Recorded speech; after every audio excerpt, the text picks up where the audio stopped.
Welcome to BeysRus, a podcast for bladers by bladers. My name is Utopian Dranza and I'll be your host for this series. This podcast will focus on short segments on informal things about Beyblade as opposed to my Beyblade Explained series. For instance, there will be open discussions about my own opinions about something, like competitive versus casual blading, or even predictions, speculations, and so much more. I'm not entirely sure on how long these will go for, but I suppose the 5 to 10 minute mark would be the ideal time. Maybe if I do interviews or something, perhaps the 20 to 30 minute mark would be ideal, but in the meantime, 5 to 10 minutes would be the best for this.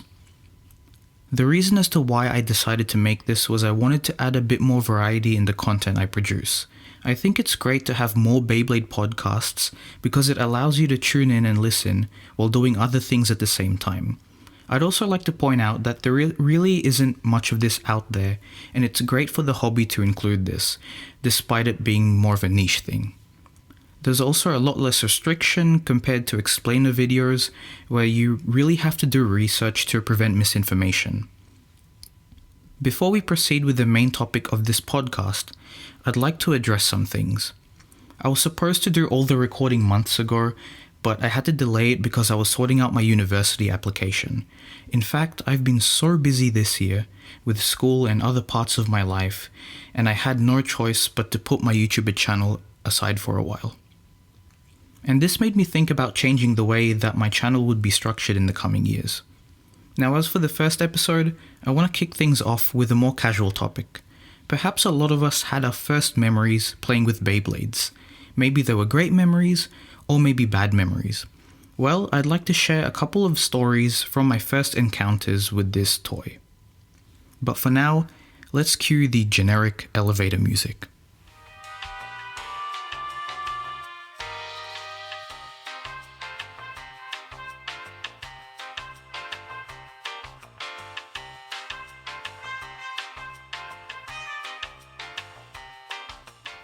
I got into Beyblade at the start of 2011, and which is roughly around 11 years ago. So I've been playing Beyblades for about a decade now. It's kind of crazy, but some people have been playing for way longer.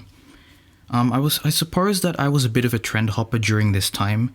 Whenever something became popular, I'd immediately jump along just to fit into the crowd. It was never an attitude I was proud of. In this instance, Beyblades were the hottest item at the summer of 2011, like no pun intended. Almost everyone had a Beyblade, and even those that didn't still joined and watched others battle. It was fascinating seeing two spinning tops moving around and clashing with each other.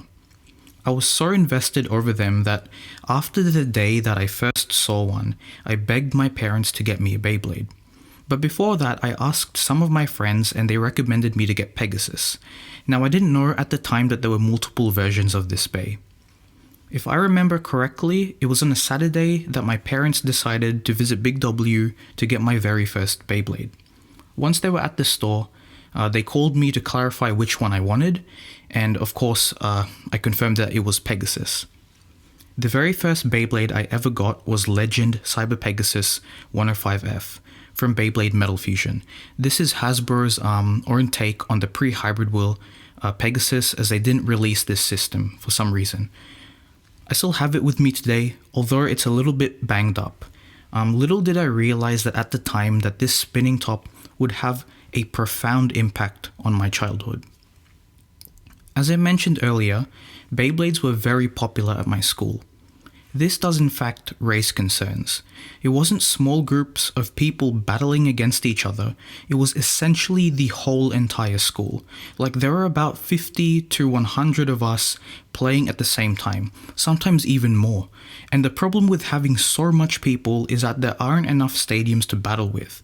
Besides, it's quite difficult to bring a stadium to school every day. We didn't have lockers to store them, and it would be a terrible idea to carry it around to every class. There was one time during lunch where we all had to line up to battle against each other, because there was only one stadium available, and from my memory, I think it was a Super Vortex stadium, so the original release, the one that came with the shiny blue-red Pegasus and the gold El Drago. It's a pretty iconic set. That one was quite tiny, and you couldn't really have a marathon battle on there unless you want bloodshed. But it was quite hilarious to see us get into an orderly fashion and wait for our turn. I was expecting it to be a complete disaster of people just pushing each other relentlessly, and I'm glad it didn't go down that way. And whenever no one brought a stadium to school, we were forced to improvise. There were times where we played on buckets that we subsequently destroyed, chairs, tables, the ground. I would not recommend this because you could damage the performance tips, small puddles and other stuff that you shouldn't even battle Beyblades on. But we were desperate. There was one time where there were 30 of us who decided out of nowhere to battle on a public barbecue. It was one of those square-shaped ones where there was a small hole that dipped towards the center. Considering that our school was close to a public park, whenever we were on break, we would immediately run out of the classroom, grab our Beyblades, and head off to secure our spot. What made this even more hilarious was that people were walking by and looking at us. Like seriously, imagine going out to the local park to cook up some sausages or a steak, or I don't know, anything else, and to see the barbecue occupied by 20 kids doing some shady stuff with the spinning tops. We had so much fun, but eventually, good things did come to an end. We were caught by the principal, and he encouraged all of us to find something else to battle on that didn't put us at risk of damaging public property or featuring on everyone's favorite news program, A Current Affair. Now there's one more section that I would like to cover, but in the meantime, let's take another break.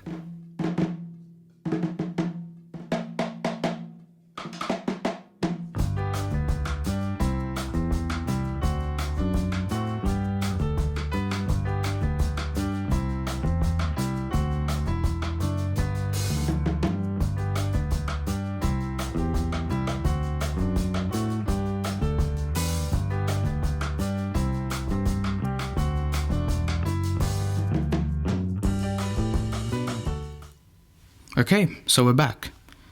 A couple of months after the whole entire public barbecue incident, my friends and I had to come up with something else to keep our short attention span brains interested. A lot of us slowly started to lose interest in just regular Beyblade battles, so I guess we had to be creative and take inspiration from the anime, although that would be one of the worst ways because it's unrealistic. But who really cares? We were kids at the time. We started launching Beyblades towards the sky to see who would get the highest. Let's just say that it didn't turn out so well. There were instances where we would basically lose the Beyblades, of course, because we're playing in an open field and you have really there's sections where there's really tall grass and the Beyblades would be so difficult to find there, or they would fall at a certain distance, sometimes really far away, so it was horrible. And whenever this happened, I would get into an induced panic attack, because who in the right frame of mind would not panic if they lost something that meant to them? This wasn't a good idea, but I was stupid enough for continuing. That brings us to an end. All of these events did happen in 2011, as Beyblades eventually lost its popularity within the next few months. A lot of my friends during this time also stopped until I was basically one of the few that still liked them. About a year after that, Hasbro announced that they would stop exporting Beyblades to Australia due to low sales. So we never got Metal Fury, Shogun Steel, and the fantastic Beyblade Legends line. But hey, we still had Bey Wheels, right?